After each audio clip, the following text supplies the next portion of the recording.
Paano kung buong buhay mong naramdaman na hindi ka mahal ng sarili mong mga magulang? At nang sa wakas ay may lalaking nagpakitang espesyal ka sa kanya. Kailangan mo naman siyang mahalin gamit ang pagkatao ng iba. Ito ang kwento ni Sheena, ang dalagang nagpanggap na fiancé ng isang bulag na bilyonaryo. Ako si Skylar at sabay-sabay nating pakinggan ang kanyang kwento. Bakit kaya ganon, Yaya? Mahina ang boses ni Sheena habang nakatanaw sa bintana ng kanyang silid. Sa labas ay kumikislap ang mga ilaw mula sa engrandeng garden party ng kanilang pamilya. Naririnig niya ang masasayang tawanan ng mga bisita. Pero sa kabila ng saya sa ibaba, lungkot naman ang bumabalot sa kanyang puso. Bakit si Ate Scarlett? Siya lang palagi ang magaling sa mata ni na Mama at Papa? Tanong niya. Napabuntong hininga ang kanyang yaya. Anak, wag mong isipin yan.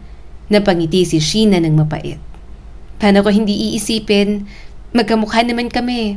Kambal kami. Pareho kaming anak nila. Pero parang si ate lang ang mahal nila. Tahimik na lumapit ang kanyang yaya at hinaplos ang buhok niya. Mahal ka rin nila. Hindi. Mabilis ang sagot ni Sheena.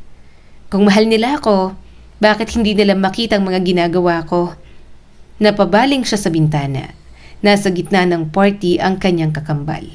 Napapalibutan ng mga bisita. Tawa rito, ngiti doon. Halatang halata kung gaano ito kagaling makisalamuha.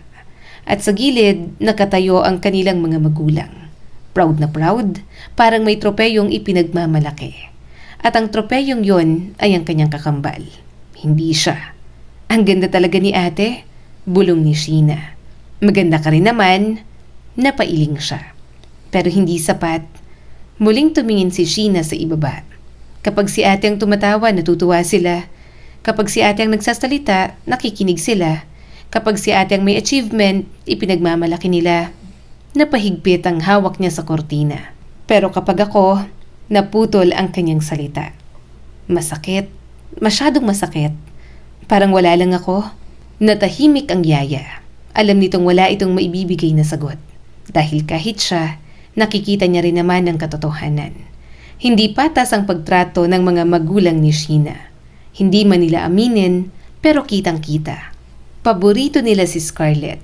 At si Sheena palaging ikalawa. Palaging kulang, palaging mali. Hindi na ako bababa. Nagulat ang yaya niya. Ano? Nawalan na ako ng gana. Sheena naman. Umiling ang dalaga. Si ate lang din naman ang gustong makita ng mga tao. Kapag bumaba ako ron, ikukumpara lang nila ako. Bakit hindi ka kasing talino ni Scarlett? Bakit hindi ka kasing bait ni Scarlett? Bakit hindi ka kasing husay ni Scarlett? Napapikit siya. Pagod na siya. Pagod nang marinig ang parehong mga salita. Paulit-ulit, araw-araw, taon-taon. Alam mo, yaya, nangilid ang mga luha niya. Minsan, naisip ko kung mas magiging masaya si na Mama at Papa kung si ate lang ang naging anak nila. Sheena, agad siyang niyakap ng kanyang yaya. Huwag mong sasabihin yan. Pero yun ang nararamdaman ko. Lalong tumulo ang luha niya. Pagod na ako. Pagod na akong laging nasa anino niya. Tahimik silang dalawa. Maya-maya'y pinunasan ni Sheena ang kanyang mga mata. Matutulog na lang ako. Lumabas ang kanyang yaya. Pero hindi nakatulog si Sheena. Naririnig pa rin niya ang ingay ng party. Ang tawanan, musika, ang saya. Mga bagay na pakiramdam niya ay hindi para sa kanya. Napabuntong hininga si Sheena. Pagkatapos ay tumayo at kinuha ang kanyang gitara. At least ikaw, hindi mo ako hinuhusgahan. Ngumiti siya ng bahagya. Pagkatapos ay lumabas ng silid. Tahimik ang gazebo sa may pool. Eksakto yun ang lugar na hinahanap niya. Walang tao, walang pagkukumpara. Walang Scarlett, walang Mama at Papa. Siya lang at ang kanyang gitara. Umupo siya at nagsimulang tumugtog. Kasabay ng malamig na hangin, mabagal siyang kumanta. Hindi man perpekto ang kanyang boses, masaya siya. Dahil ito ang gusto niya. Ito ang mundo niya. Musika, mga nota, mga kanta. Mga bagay na hindi kailanman naintindihan ng mga magulang niya. Ngunit biglang, ang ingay naman, napahinto siya. Napalingon si Sheena at doon niya nakita ang isang binata. Nakahiga pala ito sa upuan sa likod. Magulo ang buhok at mukhang kagigising lang. Mukhang naiinis. Pasensya na, napakamot siya sa ulo. Hindi ko alam na may natutulog pa pala rito. Tumayo ang binata at diretsong naupo sa tapat niya. Ang sarap na sana ng tulog ko eh. Napairap si Sheena. Di matulog ka ulit. Napangiti ang binata. Anak ka ba ng isa sa mga maid dito? Natigilan siya.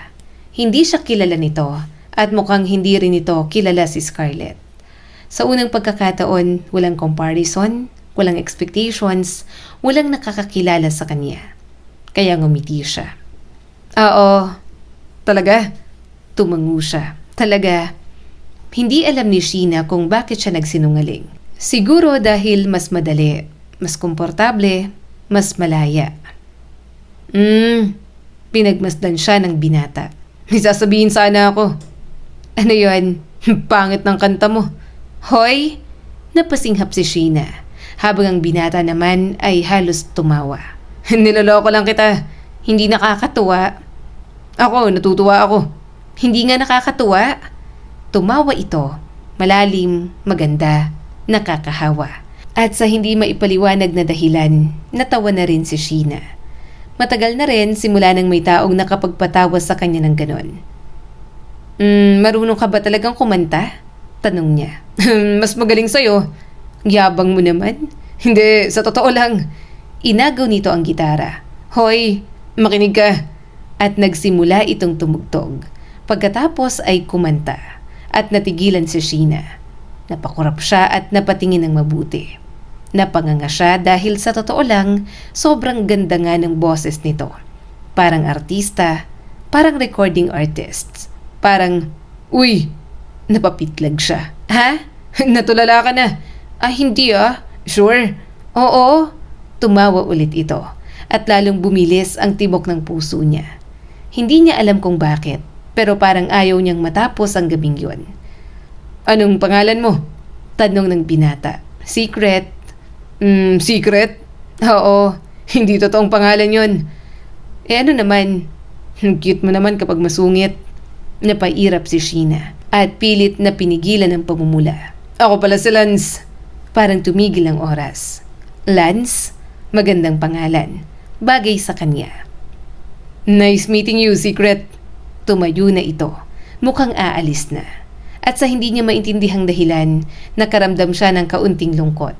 Sige, tumango si Lance at pagkatapos ay ngumiti. Sa susunod nating pagkikita, siguradong crush mo na ako. Siguro kapag ikaw na lang ang natitirang lalaki sa mundo. Malakas itong tumawa.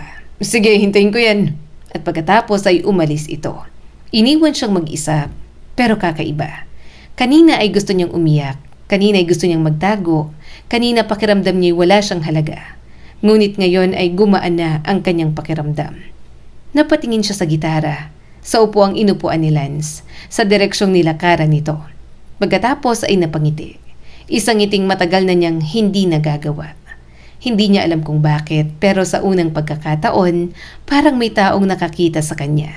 Hindi bilang kakambal ni Scarlett, hindi bilang anak na disappointment, hindi bilang isang problema, kundi bilang siya mismo, si Sheena.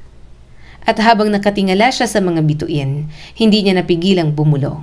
Sana nga magkita pa tayong muli, Lance.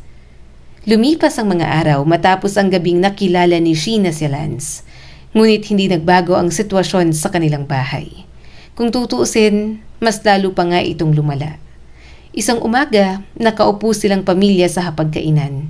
Tahimik si Sheena habang kumakain. Ayaw na niyang magsalita. Ayaw na niyang magkamali.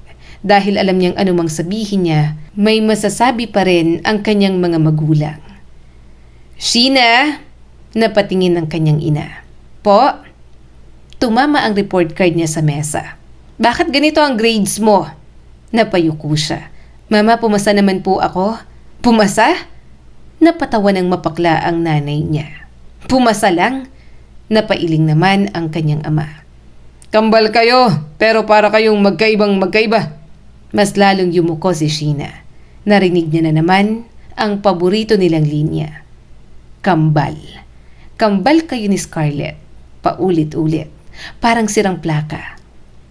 Bakit hindi mo kayang maging katulad niya? Tanong ng kanyang ina.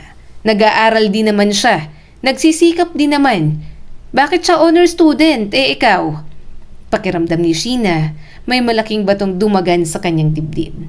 Mama, sinusubukan ko naman. Pero yan lang po ang kaya ko. Tumikhim naman ang kanyang ama. Mahina talagang utak niyan. Parang kutsilyo yung tumarak sa puso niya. Ma, pa, ngunit hindi pa tapos ang mga ito. Puro ka kasi gitara. Hindi ka naman magaling. Wala namang mararating ang pagkanta mo. Kaya ka ganyan. Pinipilit mo ang bagay na hindi ka naman magaling. Tahimik lang si Sheena. Ngunit sa ilalim ng mesa, mahigpit na nakakuyom ang kanyang kamao. Nasasaktan siya. Sobrang nasasaktan pero wala ng luha. Parang naubos na lahat. Nang gabing yon, nakaupo siya sa kanyang kama. Nakatulala lamang nang marinig niya ang mahinang katok. Ako to, si Scarlett. Pumasok agad ang kanyang kakambal at naupo sa tabi niya. Tahimik muna itong tumingin sa kanya. Pagkatapos ay ngumiti. Kumusta ka? Napangiti rin si Sheena. Ngunit pilit lang. Ayos lang. Hindi mukhang ayos. Natawa siya ng mapait. Kilala mo talaga ako? Siyempre. Hinawakan ni Scarlett ang kanyang kamay. Kambal mo ko. Yun lang ang kailangan ni Sheena. Isang taong makikinig. Isang taong hindi siya huhusgahan. Isang taong hindi siya ikukumpara. Ate, namasa ang kanyang mga mata. Pagod na ako? Nawala ang ngiti ni Scarlett. Anong ibig mong sabihin? Pagod na ako maging ako. Tahimik ang buong silid. Parang kahit anong gawin ko, hindi sapat. Kahit anong effort ko, mali pa rin. Nanginginig ang kanyang boses. Minsan naisip ko, napahinto siya. Ano, sana hindi na lang tayo kambal. Nanlaki ang mga mata ni Scarlett. Sheena, kung hindi tayo kambal, hindi nila ako ikukumpara sa'yo. Tumulo ang kanyang mga luha. Hindi niya na napigilan. Ang sakit ate, ang sakit-sakit. Agad siyang niyakap ni Scarlett. At sa unang pagkakataon matapos ang matagal na panahon, umiyak si Sheena sa mga bisig ng kanyang kakambal. Hindi nagtagal, isang pangyayari ang tuluyang nagpabago sa kanyang buhay. Pinalayas ng kanilang mga magulang ang yaya ni Sheena, ang nag-alaga sa kanya mula pagkabata, ang taong tumayong ina sa kanya, ang taong laging kakampi niya. Papa, sigaw ni Sheena. Huwag naman po. Ngunit malamig ang mukha ng kanyang ama. Layas! Masyado ka nang pinapabura ng yaya mo. Kaya ka lumalaking suwail. Napaiyak ang yaya. Patawad ho. Ngunit hindi siya pinakinggan ng mga ito. At sa araw na yon, parang may tuluyang naputol sa puso ni Sheena. Kinagabihan, nag-impake siya. Isang bag, kaunting damit, kaunting pera, at maraming sugat sa puso. Nakatayo siya sa harap ng kanilang tahanan. Tahimik, nagbabaka sakaling may pipigil sa kanya. May hahabol at may magsasabing, Anak, huwag kang umalis. Ngunit wala. Wala kahit isa. At doon niya napagtanto, tama na, pagod na siya. Kaya tumalikod siya at naglakad papalayo. Hindi niya alam kung saan pupunta. Hindi niya alam kung paano magsisimula. Pero alam niya ang isang bagay. Hindi na siya babalik. Mahirap ang mga unang taon. Minsan wala siyang makain. Minsan wala siyang matulugan. Minsan gusto na niyang sumuko. Ngunit tuwing naiisip niya ang mga salita ng kanyang mga magulang, mas lalo siyang lumalaban. Dahil ba sinabi nilang wala akong mararating? Sige, papakita ko sa kanila. At ipinakita nga niya. Unti-unti, paakyat, paangat, hanggang sa makilala siya ng buong bansa. Mula sa dating dalagang minamaliit, naging isang sikat na singer at songwriter si Sheena.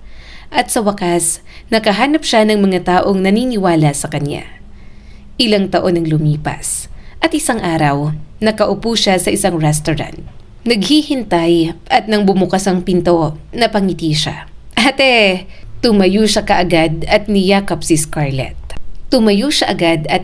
si Scarlett. Mahigpit at parang binabawi ang mga taon na hindi sila nagkita. Ako, na-miss kita. Mahina lang na tumawa si Scarlett. Ako rin. Umupo sila at nagsimulang magkwentuhan. Tungkol sa buhay, tungkol sa trabaho, sa mga pangarap. Masaya si Sheena. Ngunit napansin niya, may kakaiba. Parang may mabigat na dinadala si Scarlett. Ate, napatingin ito sa kanya. May problema ka ba? Tahimik muna si Scarlett bago huminga ng malalim. Meron, kinabahan si Sheena. Ano yon? At doon nagsimulang magbago ang lahat. Sheena, napayuko si Scarlett. Kailangan ko ng tulong mo. Tulong? Ano yon? Mahalaga. Sige. Hindi nagdalawang isip si Sheena. Dahil para kay Scarlett, kahit ano. Ngunit hindi niya inaasahan ang susunod na maririnig. May ipapaksal sa akin sina mama at papa. Napakunot ang noo niya. Ano? Arranged marriage. Nanlaki ang kanyang mga mata. Anong klaseng kalokohan yon? May boyfriend na ako. Lalong nagulat si Sheena. Boyfriend? Tumango si Scarlett. At halos maiyak na. Mahal ko siya. Ayokong pakasalan ng lalaking pinili nila para sa akin. Pero hindi ko sila magawang suwayin. Napabuntong hininga si Sheena. Grabe naman sila. Hanggang ngayon, kontrolado ka pa rin nila? Tahimik na tumango si Scarlett. Pagkatapos, hinawakan nito ang kanyang kamay. Mahigpit at parang nagmamakaawa. At ang mga sumunod nitong salita, ang tuluyang nagpahinto sa mundo ni Sheena. Sheena, kailangan kitang magpanggap na ako. Ano?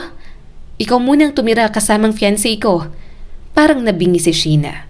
Ate, baliw ka ba? Ngunit seryoso si Scarlett. Sobrang seryoso. At doon niya napagtanto, hindi biro ang lahat. Hindi niya alam noon na ang simpleng pabor na yon ang magdadala sa kanya pabalik sa lalaking minsang nagpagaan ng kanyang puso. Ang lalaking matagal na niyang hindi nakikita at ang lalaking hindi niya malilimutan kailanman. Paulit-ulit na umalingaw-ngaw ang mga salita ng kanyang kakambal. Pakiramdam niya'y may sumabog sa kanyang utak. Magpanggap ka bilang ako. Ikaw muna ang tumira kasamang fiancé ko. Tulungan mo ako, please. Ate, sigurado ka ba sa gusto mong mangyari? Tumango si Scarlett. Ngunit halatang puno ito ng kaba. Ayoko talagang gawin to, Sheena, pero wala na akong ibang maisip. Napahawak ito sa noo. Mahal ko ang boyfriend ko at hindi ko kayang pakasalan ng lalaking pinili ni na mama at papa. Tahimik na nakinig si Sheena. Sa buong buhay nila, ito yata ang unang pagkakataon na nakita niyang ganito kahina si Scarlett.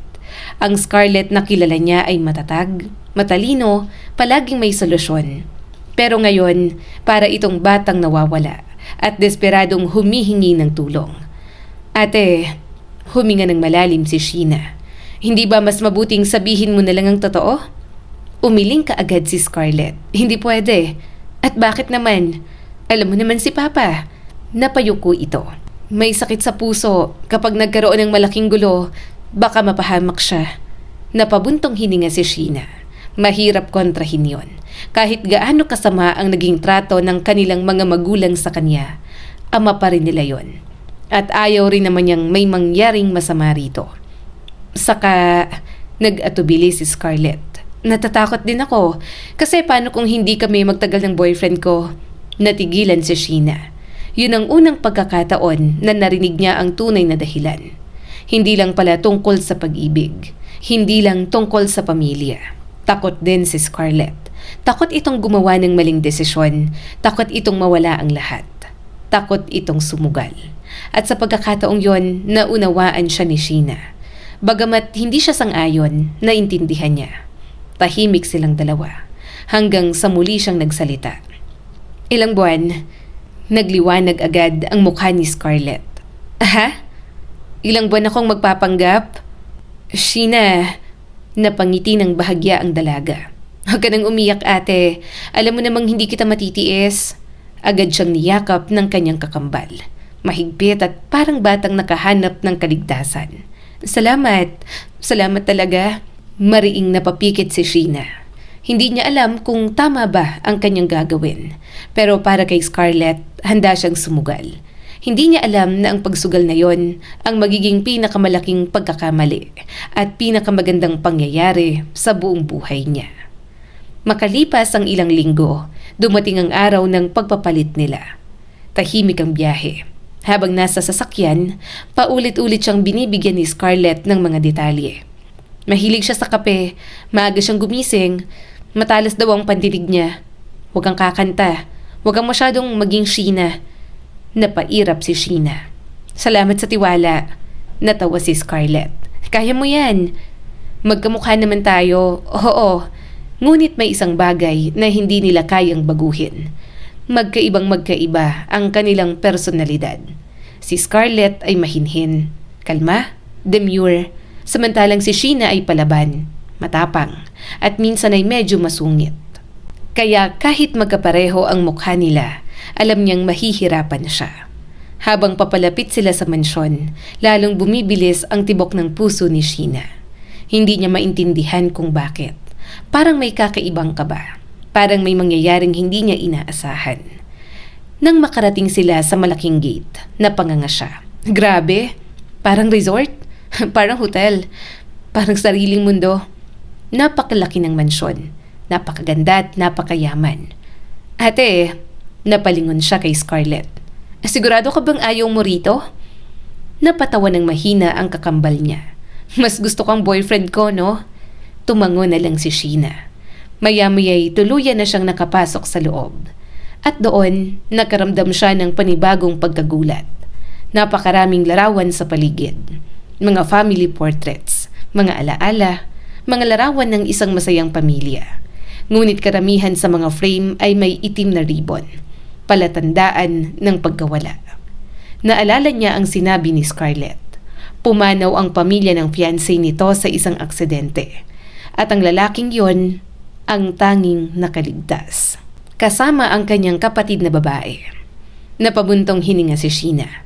Ang lungkot naman, mahina niyang bulong. Pagkatapos ay napatingin siya sa isang malaking larawan. At doon, parang tumigil ang mundo. Namutla si Sheena. Nanlaki ang kanyang mga mata at halos mahulog ang bag na hawak niya. Hindi, napaatras siya. Hindi pwede. Muli siyang napatingin sa larawan.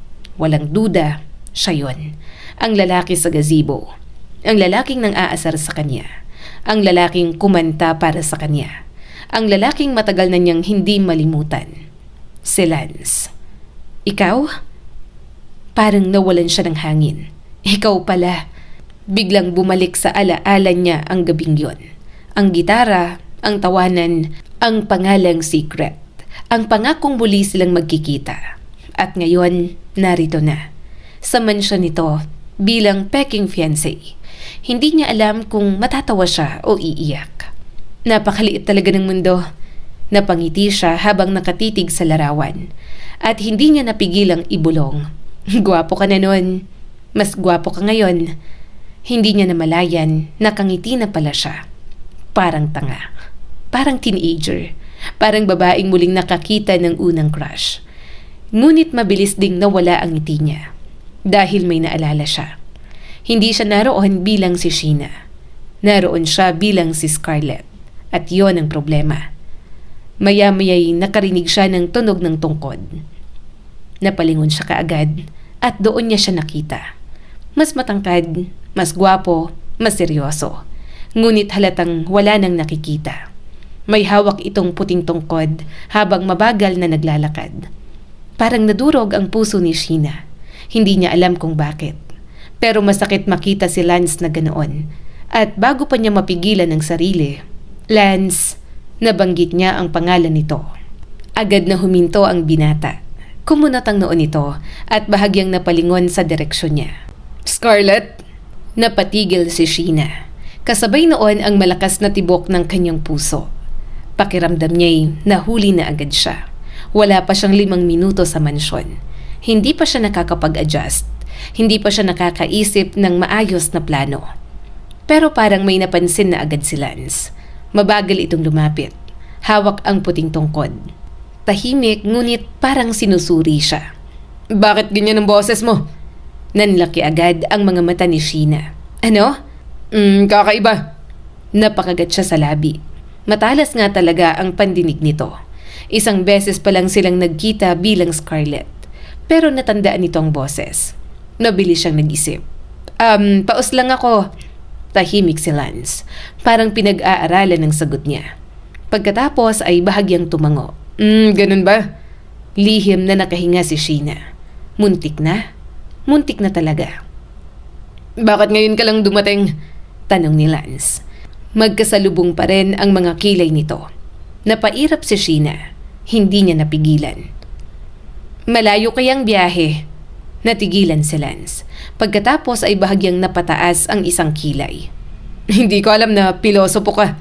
Napakagat-agad si Sheena sa labi. Mali na naman. Muli siyang nagkamali. Naalala niya ang bili ni Scarlett. Mahinhin ka dapat. Demure, kalma. Pero paano siya magiging mahinhin? Hindi naman siya ganon. Ano bang problema mo? Hindi na naman niya napigilang sagutin. Napabuntong hininga si Lance. Sabi sa akin ng mga magulang mo, mabait ka. Mabait naman ako. Talaga? Kapag mabait din ang kausap ko, saglit na katahimikan. At pagkatapos ay biglang natawa si Lance. Mahina pero malinaw. At yon ang unang pagkakataon na nakita ni Sheena ang isang bagay na hindi niya nakita noon. Maganda pala ang ngiti ni Lance. Makalipas ang ilang minuto, pinapasok na siya ng mga kasambahay sa kwarto. At doon siya mas nagulat. Napakalaki. Mas malaki pa yata yon kaysa sa unang apartment na tinirhan niya noong nagsisimula pa lang siyang mangarap bilang singer. Napanganga siya. Wow! Ngunit naputol agad ang paghanga niya nang marinig ang isang kasambahay. Ma'am Scarlett, dito ho kayo matutulog. Tumango siya. Okay, at sa kanya napansin, iisa lang ang kama. Nanlaki agad ang kanyang mga mata. Isa lang? Oho. Parang sasabog ang ulo ni Sheena. Isa lang? Talaga? Kinagabihan, halos hindi siya mapakali. Nakaupo siya sa gilid ng kama, habang si Lance nasa kabilang bahagi ng silid. Tahimik, nagbabasa gamit ang audio device. Palihim niya itong pinagmamasdan. At sa totoo lang, mas gwapo ito kaysa noong kabataan nila. Mas matangkad, mas matikas, mas lalaki. At kahit hindi nakakakita, may kakaiba pa rin itong karisma. Kung tititigan mo ako ng ganyan, biglang nagsalita si Lance. Napapitlag si Sheena. Ha? Magbabayad ka? Namula siya kaagad. Hindi kita tinitingnan. Sabi ng lahat ng sinungaling. Napairap siya. Feeling mo naman. Napangiti si Lance at muling bumilis ang tibok ng puso niya. Ilang araw ang lumipas at lalo lamang silang nag-aaway. Halos araw-araw, halos oras-oras. Parang aso at pusa. Isang umaga, pumasok si Sheena sa banyo para maligo. Masaya siya, tahimik at payapa. Sa wakas, walang Lance, walang pang-aasar, walang inis. Ngunit makalipas ang ilang minuto, bumukas ang pinto at may pumasok. Nanlaki ang kanyang mga mata. OMG! Halos mabingi ang buong mansyon. Ano ba? Sigaw niya. Napalingon si Lance, mukhang nagtataka pa. Bakit ka sumisigaw? Bakit ako sumisigaw? Halos mapatid ang ugat sa lieg ni Sheena. Naliligo ako. Ako rin. Parang gusto niyang himatayin. Ano? Anong ginagawa mo rito? Kwarto ko to. At banyo ko rin to. Pakiramdam ni Sheena ay sasabog na siya. Maniyak ka? Bulag ako. Pero lalaki ka pa rin. Nagpatuloy ang kanilang bangayan hanggang sa nadula si Sheena. Aray! Bumagsak siya sa sahig at agad siyang napangiwi sa sakit. Sheena! Hindi sinasadya ni Lance na matawag siya sa tunay niyang pangalan. Pero hindi yun napansin ng dalaga dahil sa sakit. Mabilis itong lumapit at sa unang pagkakataon, narinig niya ang tunay na pag-aalala sa boses nito. Ayos ka lang? Hindi. Masakit. Sinubukan niyang tumayo, pero hindi niya kaya. At bago pa siya makatanggi, binuhat siya ni Lance. Parang prinsesa, parang wala lang. Nanlaki ang mga mata ni Sheena. Hoy! Ano? Ibaba mo ako? Hindi. Mahuhulog ako. Hindi. Bulag ka. Pero ikaw tong nadulas. Natigilan si Sheena. At kahit masakit ang balakang niya, natawa siya. Sa unang pagkakataon, pareho silang natawa. Mula noon, unti-unting nagbago ang lahat.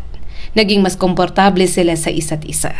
Mas madalas silang mag-usap, mas madalas silang magkulitan, at mas madalas silang magkasama.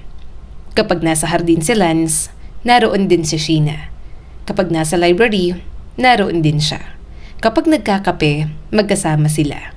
At hindi niya namalayan, hinahanap-hanap na niya ang presensya nito. Isang gabi, hindi sila makatulog. Tahimik ang buong mansyon. Nakaupo sila sa kama at walang magawa. Hanggang sa may naisip na kalokohan si Sheena. Lance, gusto mo ng makeover? Ayoko. Tapos na. Hindi pa nga ako pumapayag. Pero huli na. May hawak ng makeup kit si Sheena. Makalipas ang kalahating oras, halos mamatay siya sa kakatawa. Ang ganda mo! Napairap si Lance. Natutuwa ka? Sobra. Nilagyan niya pa ito ng hair clips at kinuhanan ng litrato, paulit-ulit, hanggang sa sumuko na lang ang binata. Maya-maya'y natahimik sila. Tahimik na nakatingin si Sheena sa mukha nito. At doon niya muling naalala, may operasyon na paparating. May donor na. May pag-asa ng makakitang muli si Lance. At nang maalala niya yon, biglang sumikip ang dibdib niya. Dahil alam niya na kapag nangyari yon, matatapos na rin ang lahat. Matatapos ang pagpapanggap, ang pagsasama nila, ang masasayang gabi. At babalik siya bilang si Sheena, habang si Lance ay babalik kay Scarlett. Kapag nakakita na ako ulit, mahinang sabi ni Lance. Napatingin siya rito. Ikaw ang una kong gustong makita. Natigilan si Sheena. Parang may humawak sa puso niya. At dahan-dahang pinisil yon. Ano? Ikaw? Ngumiti si Lance. Ikaw ang gusto kong makita. Nanginginig ang kanyang mga labi. Dahil hindi mangyayari yon. Hindi siya ang makikita nito, kundi si Scarlett. Hindi siya. Hindi ang babaeng minahal nito habang bulag, kundi ang babaeng inaakala nitong mahal niya. Tahimik siyang ngumiti, ngunit hindi na niya napigilan ang mga luha. At habang natutulog sa Lance sa kanyang tabi, habang nakayakap ito sa kanya, habang payapang nakangiti, tuluyan ang inamin ni Sheena sa sarili ang katotohanang matagal na niyang tinatakbuhan. Mahal na niya si Lance, at yon ang pinakamalaking problema. Dahil wala siyang karapatang mahalin ang lalaking ito. Mabilis na lumipas ang mga araw at habang papalapit ang operasyon ni Lance, mas lalo namang bumibigat ang puso ni Sheena dahil alam niyang kasabay ng pagbabalik ng paningin nito ang pagtatapos ng kanilang pagsasama. Sa loob ng ilang buwan, nakalimutan na niya kung paano nagsimula ang lahat. Nakalimutan na niya na isa lamang siyang kapalit. Isang pagpapanggap, isang kasinungalingan dahil sa bawat araw na lumilipas, totoo na ang nararamdaman niya. Totoo ang mga tawanan, totoo ang mga pag-aalala. Totoo ang mga gabing magkatabi silang natutulog habang nagkukwentuhan. At higit sa lahat, totoo ang pag-ibig na unti-unting nabuo sa kanyang puso. Ngunit alam niyang hindi pwedeng magtagal yun dahil hindi siya si Scarlett. At kailanman, hindi siya ang babae na hinihintay ni Lance. Isang gabi bago ang operasyon, nakaupo silang dalawa sa veranda ng mansyon. Tahimik ang paligid at tanging tunog lamang ng alon ang maririnig. Nakapatong ang ulo ni Lance sa balikat ni Sheena. At gaya ng madalas nitong ginagawa, hinahanap nito ang kanyang kamay. Mahigpit nitong hinawakan yon. Parang takot na mawala siya. Kinakabahan ka ba? Mahinang tanong ni Sheena. Tumango si Lance. Konti. Napangiti siya. Akala ko matapang ka. Natawa ng mahina ang binata. Matapang lang ako kapag kasama kita. Tumigil ang mundo ni Sheena. Lalo siyang nasaktan dahil bawat matatamis na salitang lumalabas sa bibig nito ay para kay Scarlett, hindi para sa kanya. Kapag nakakita na ako ulit, mahinang sabi ni Lance. Marami tayong gagawin. Napangiti si Sheena. Tulad ng, dadalhin kita sa mga lugar na hindi ko napuntahan. Sasamahan kita sa concerts mo. Makikinig ako sa mga kanta mo. At saka itong umiti. At tititigan kita buong araw. Napatawa siya. Ang creepy naman. Tumawa rin si Lance. Ngunit maya-maya'y naging seryoso ito. Alam mo ba? Salamat. Kasi, binago mo ang buhay ko. Nangilid ang luha ni Sheena. Dahil hindi alam ni Lance na siya rin ang nagbago ng buhay niya. Kinabukasan, dumating na ang araw ng operasyon. Punong-puno ng kaba ang ospital. Mga doktor, mga nurse, mga assistants. Lahat ay abala. Habang si Lance naman ay nakahiga na sa kama at mahigpit na hawak ang kamay niya. Ayos lang ba ako? Tanong nito. Tumango si Sheena kahit hindi naman ito nakikita. Oo, kaya mo yan. Napangiti si Lance. Kapag nagising ako, tumigil ito, saka muling ngumiti. Gusto kong ikaw agad ang makita ko. Napayuko si Sheena. At doon taluyang tumulo ang kanyang mga luha. Dahil alam niyang hindi mangyayari yon. Pagkatapos maipasok ni Lance sa operating room, lumabas agad siya ng ospital. Dahil yon ang napagkasunduan nila ni Scarlett. Sa araw na yon, araw ng pagpapalit, araw ng pagtatapos. Habang nagmamaneho, pakiramdam niya'y may pumipiga sa kanyang puso. Paulit-ulit niyang naaalala ang mukha ni Lance. Ang tawa nito, ang pangaasar, ang mga gabing magkasama sila. At ang mga salitang, ikaw ang una kong gustong makita. Napahawak siya sa manibela. At doon siya tuluyang umiyak. Ngunit mas masakit pa pala ang susunod.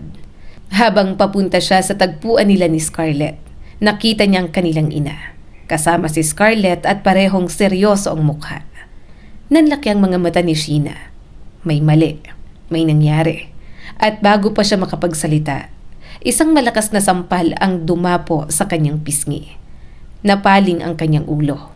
At agad siyang natulala. Mama, galit na galit ang kanilang ina. Anong kalokohan ang ginawa mo?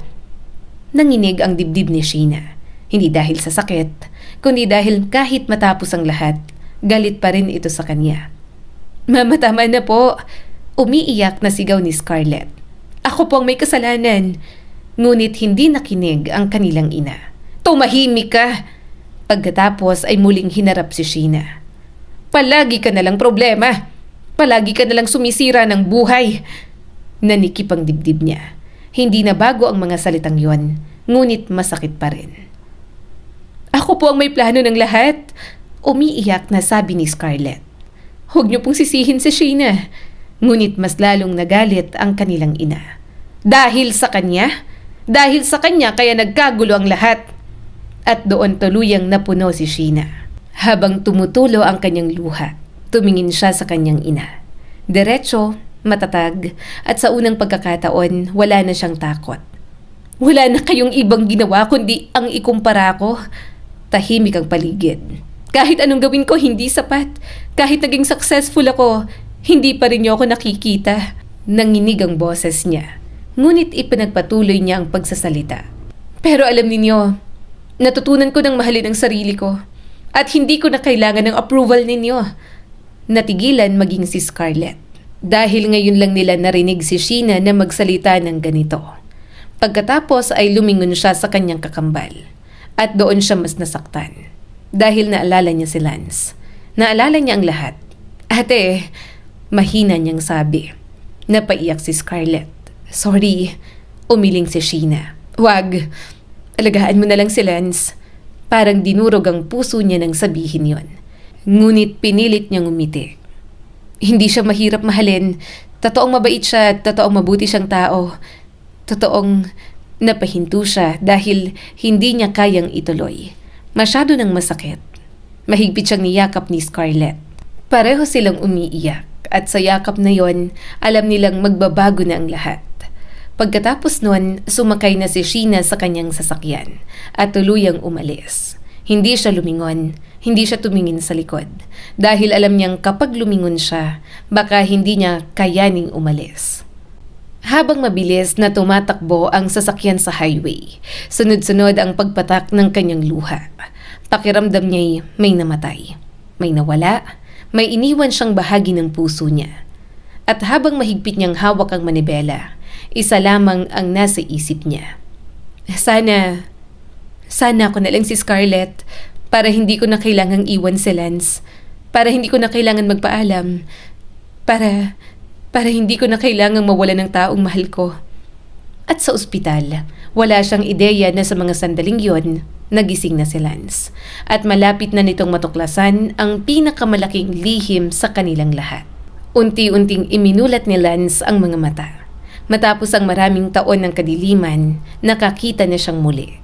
Malabo sa umpisa, ngunit habang lumilinaw ang kanyang paningin, unti-unti ring lumilinaw ang kanyang pananabik.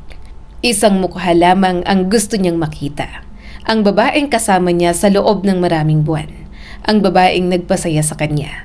Ang babaeng nagturo sa kanyang tumawa muli. Ang babaeng mahal niya. Scarlett, mahina niyang tawag. Agad namang lumapit ang isang babae at hinawakan ang kanyang kamay. Nandito ako, Lance. Ngumiti siya. Ngunit ilang segundo lang, unti-unting nawala ang kanyang ngiti. May mali, pero hindi niya maipaliwanag. Pero may mali. Pinagmasdan niyang babae. Maganda, mabait, maayos. Eksaktong katulad ng babaeng ipinakilala sa kanya noon. Ngunit hindi ito ang babaeng nakilala niya sa mansyon. Hindi ito ang babaeng palaban. Hindi ito ang babaeng mahilig makipag-away. Hindi ito ang babaeng naglalagay ng makeup sa kanya habang natatawa. Hindi ito ang babaeng nagsusulat ng kanta sa tabi ng dagat. At lalong hindi ito ang babaeng yumayakap sa kanya tuwing gabi. Parang may nawawala. Parang may kulang. Parang hindi ito ang babaeng minahal niya. Lumipas ang ilang araw, ngunit hindi pa rin nawawala ang kakaibang pakiramdam. Habang naghahanda ng mga detalye para sa kasal ang pamilya ni Scarlett, lalong nagiging magulo ang isip ni Lance. Hanggang sa isang araw, napadpad siya sa kusina at doon niya narinig si Maylene. Umiiyak habang may pinapanood sa cellphone. Grabe talaga si Miss Sheena. Napakaganda ng kanta niya. Napahinto si Lance. Sheena? Sino si Sheena? Tanong niya. Nagulat si Maylene. Sir, si Sheena yung singer, kakambal ni Ma'am Scarlett. Parang may kidlat na tumama kay Lance. Kakambal? Nanlaki ang mga mata niya. Kakambal? Tumango si Maylene. Oo ho, magkamukha ho sila. At doon, nagsimulang mabuo ang lahat. Bigla niyang naalala ang boses, ang pagtugtog ng gitara, ang pagkanta, ang mga ugali, ang mga kilos, ang hair clip, ang lahat. At isang pangalan lang ang paulit-ulit na umaalingaw-ngaw sa kanyang isip. Sheena. Hindi si Scarlett, kundi si Sheena. Si Sheena ang babaeng nakilala niya noon sa party. Si Sheena ang babaeng minahal niya bago pa ang aksidente. Si Sheena ang babaeng nakasama niya habang bulag siya. Ang babaeng mahal niya hanggang ngayon. Galit na galit siyang bumalik sa sala. Sino ba talaga ang kasama ko sa mansyon? Sigaw niya. Natigilan ang lahat. Namutla si Scarlett. Namutla rin ang kanyang mga magulang. At sa wakas, lumabas ang katotohanan. Sorry, Lance. Umiiyak na sabi ni Scarlett. Si Sheena ang kasama mo. Parang huminto ang mundo. Ngunit kasabay ng galit ay kakaibang ginhawa. Dahil tama pala siya. Hindi siya nababaliw. Hindi siya nagkakamali. May dahilan kung bakit pakiramdam niya'y nawawala ang babaeng mahal niya. Dahil wala na nga ito. Wala nang kasal, mariing sabi ni Lance. Nanlaki naman ang mga mata ng magulang ni Scarlett. Iho, tama na! Galit na sigaw ni Lance. Matagal niyo na akong niloloko. Kaming lahat, tama na! Tahimik ang buong bahay. At sa araw na yon, tuluyan niyang pinutol ang lahat ng koneksyon sa pamilya ng mga ito. Ngunit hindi pa siya tapos. May isa pa siyang kailangang hanapin. Ang babaeng pinakamahalaga sa kanya. Si Sheena. Lumipas ang mga linggo at dumating ang araw ng concert ni Sheena. Punong-puno ang venue. Libo-libong tao, libo-libong fans. Ngunit isa lang ang hinahanap ni Lance. Nang lumabas si Sheena sa entablado, parang tumigil ang kanyang paghinga. Mas maganda ito kaysa sa kanyang imahinasyon. Mas maliwanag, mas masaya, mas buhay. At mas lalo niya itong minahal. Matapos ang concert, agad siyang pumunta sa backstage. Kinabahan siya sa unang pagkakataon sa buhay niya. Dahil hindi niya alam kung tatanggapin pa ba siya nito. Nang magkaharap silang muli, natigilan si Sheena. Lance, tumulo agad ang kanyang luha. Alam mo na, tumango si Lance. Pagkatapos ay ngumiti ito. Yung ngiting matagal na niyang gustong makita. At saka siya lumapit. Mahigpit siyang niyakap. Parang ayaw na siyang pakawalan. Miss na kita. Tuluyan nang napaiyak si Sheena. Sorry, mahina niyang sabi. Sorry talaga. Umiling naman si Lance. Wala na akong pakialam sa mga kasinungalingan. Tapos na yon. Ang importante, ikaw ang mahal ko.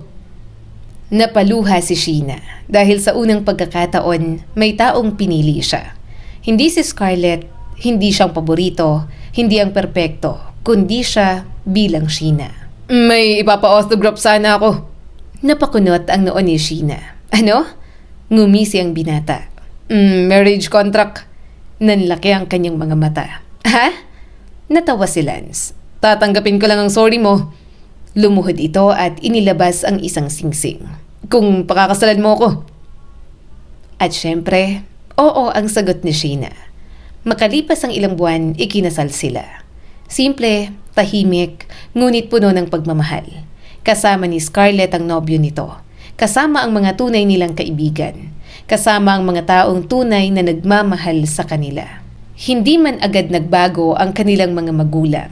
Unti-unti ring natutunan ni Sheena at Scarlett na patawarin ang mga ito. Dahil sa huli, mas pinili nilang maging masaya kaysa mabuhay sa galit. Habang nakaupo sa tabing dagat isang gabi, sumandal si Sheena sa dibdib ng kanyang asawa. At habang kinakanta niya ang bagong kantang isinulat para rito, mahigpit siyang niyakap ni Lance. Salamat. Para saan? Dahil ikaw si Sheena. Napangiti rin siya. At sa wakas, hindi niya na kailangan pang magpanggap. Wala na siyang kailangan patunayan. Wala na siyang kailangang ikumpara. Dahil may taong nakakita sa kanyang tunay na halaga. At minahal siya nito, hindi bilang kapalit ng iba, kundi bilang siya mismo. Minsan, ang pinakamalalim na sugat ay hindi nanggagaling sa mga estranghero, kundi sa mga taong pinakamalapit sa atin. Ngunit hindi ibig sabihin na habang buhay tayong mananatiling bihag ng sakit na yon. Ipinapakita rin ng kwentong ito na hindi dapat kontrolin ng mga magulang ang buong buhay ng kanilang mga anak. Ang tunay na pagmamahal ay hindi sa pilitan, kundi paggabay habang hinahayaan silang tuklasin ang sarili nilang landas. At higit sa lahat, pinapatunayan ni Sheena at Lance na ang tunay na pag-ibig ay hindi nakabatay sa perpektong pagkatao, kayamanan o inaasahan ng iba. Ang tunay na pag-ibig ay ang taong nakakakita ng tunay mong pagkatao at pinipiling mahalin ka pa rin sa kabila ng lahat. Muli, ako si Skylar at sana ay may bago na naman kayong natutunan sa kwento natin ngayon.